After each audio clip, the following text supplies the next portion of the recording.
Mr. Lawrence's 8th grade algebra and pre-algebra students. This is your last video for OAA review. I'm going to go over a couple things. I noticed my honors kids were having some trouble with the Pythagorean theorem. We've got two problems here. Now, it is very important that when you do the Pythagorean theorem, if you're given a triangle or you draw a triangle, to identify the right angle and then find the side directly across from it. The side directly across from the right angle is always side C. I'll say that again. The side across from the right angle, it's called the hypotenuse. It's always side C. Many of you are sticking smaller values in for the hypotenuse and getting larger values out. It doesn't make any sense. Okay, you have to plug in the largest side. If we don't know the largest side, you keep it a variable. So A and B don't matter. So I'm going to write 5 squared plus 12 squared. That'll equal x squared. But over here on this red one, which is a separate problem, I'll write x squared plus 24 squared, and that'll equal 25 squared. Now, some of you are breaking my heart here. Some of you seem to think that 5 squared plus 12 squared is 17 squared. You know that's not true. You know the order of operations. You know you have to do exponents before you can do addition. Please do not try to add unlike bases. 5 squared is 25. 12 squared is 144. I guarantee you that is not the same as 17 to the second power. 17 to the second power is 289. This is only 169. It equals x squared equals x squared. Have I solved for x? No, I've solved for x squared. I need to solve for x. I take the square root of each side, or the rad in this case for the algebra kids, and it'll get 13. Okay, x has to be 13. All right, coming over here, I'm going to do x squared. Oh, I have a mental blank. I know 625, I think. Oh, I'm stuck. Hold on a second. Let me cheat. Okay, 576 is 24 squared, and this is 625. Now I have to get x squared alone first of all, so I'm going to subtract 576 from each side. Okay, when I do that, I'm going to get x squared. And let's see here, going to do a lot of borrowing. Take it down 25. I think I'm going to get like 49. Is that right? It doesn't feel right, but I think it is. Let me check. 625. Yes, it is 49. Good. Take the square root of each side, or the rad, and then x is going to equal 7. So that's 7. Does my answer make sense? Well, my hypotenuse is longer. Oops. My hypotenuse is longer than both the other sides. That's a good thing.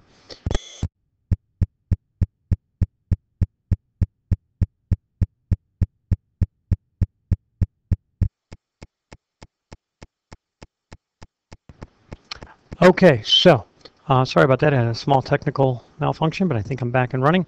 So my answers do appear to make sense. Now, sometimes it's a Pythagorean theorem problem when you can't see it. And I know, please don't do this. You're going to read this. A plane flies 50 miles due north.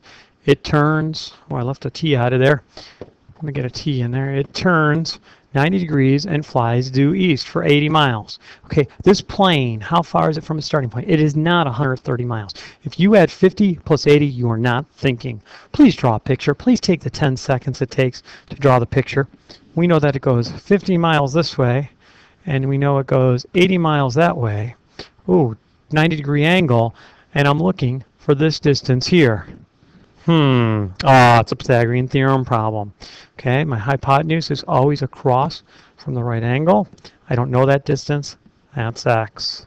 So I do 50 squared plus 80 squared, and that'll equal x squared. Please do not put 130 on. Please don't just add. Think about it. Draw the picture. Take the few seconds it takes to get it right. You guys are too smart. And you should realize now that math isn't just about knowing the answer ahead of time. Very few people know the answer ahead of time. And you know what? I don't think any of my students do know the answer ahead of time. All right, I'm just going to do this just because it's easier for me to add. It looks like 89,000, 8,900, excuse me. Did I do that right? Yeah, that looks good. And now I'll take the square root of each side. And when I do that, I'm going to get approximately, what is it, 8,900?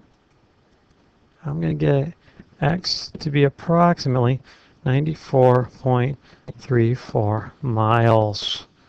Okay? Because the shortest distance is a straight line. It's not 130 miles. It has traveled 130 miles, but I'm not asking that. From here to here, if I wanted to get back to the starting point the quickest way I could, I would travel this way. I wouldn't turn around, go back, and then retrace my steps. I'm not looking for something that's lost. Okay, so it's a Pythagorean theorem problem where you had to look for the right triangle. Do that tomorrow. Look for right triangles. All right, let's talk about solving some inequalities here because I think some of you are rusty on it. On this first one, remember, we're going to listen to Saddam. Okay. I know I have to get x alone. I know I have a 5 attached by addition because the 5 is positive. The 3 is attached by division. And so Saddam tells me to get rid of the addition first. So I will get rid of the addition. And I'll have negative x over 3 greater than or equal to 4. All right, now I'm going to multiply to get rid of the 3, and I'm actually going to multiply by negative 3 over 1 to get rid of the negative at the same time.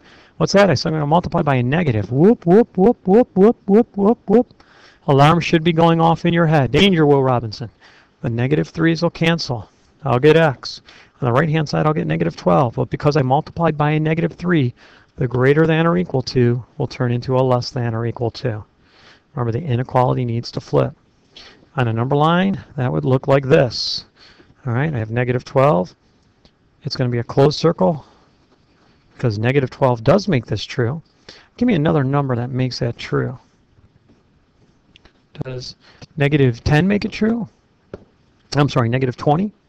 If it does, I'll shade towards negative 20. Or does 0 make it true? Well, 0 is less than negative. No, that's not true.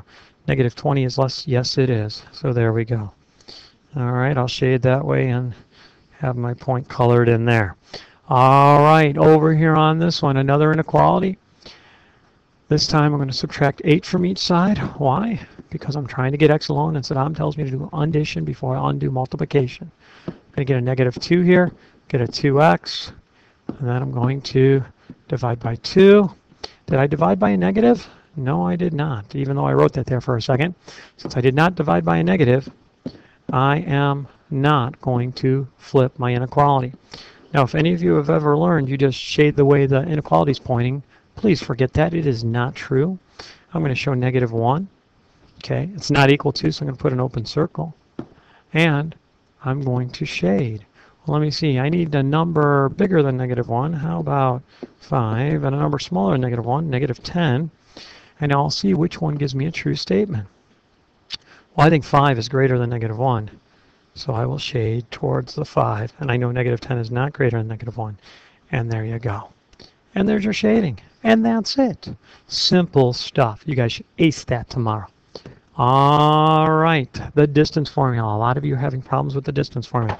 Pre-algebra kids, you can watch and do this, but remember, pre-algebra kids, I told you if you didn't know the distance formula, which is on the review sheet, but you weren't sure how to use it, you could plot the 2 points on a graph and then use the Pythagorean theorem. What's that? You can plot the points on the graph and use the Pythagorean theorem? Oh my goodness, what a crazy idea. Let me get a graph up here. And let me see, what are my 2 points that I need to plot? I need to plot 5, 8. And so I'll go 1, 2, 3, 4, 5, 6, 7, 8. Oh, I'm sorry, I'm supposed to go 5, 8. 1, 2, 3, 4, 5. 1, 2, 3, 4, 5, 6, 7, 8. There we go. Let me put the origin in there, x-axis and y-axis. And the other point is 12, 10. Now 12, 10 is going to go a little bit further, and it's going to go all the way up here. Right? Now I'm interested in this distance. Right? Well, I can figure out how long I went. Do it in a different color here. Okay, well I know that I went 1, 2, and let's see, from the green point 1, 2, 3, 4, 5, 6, 7. So this is 7. And then I went up 1, 2. So I'm looking for x. I can use the Pythagorean theorem. I will leave you to do that. I'll do it using the distance formula and see if you get the right answer.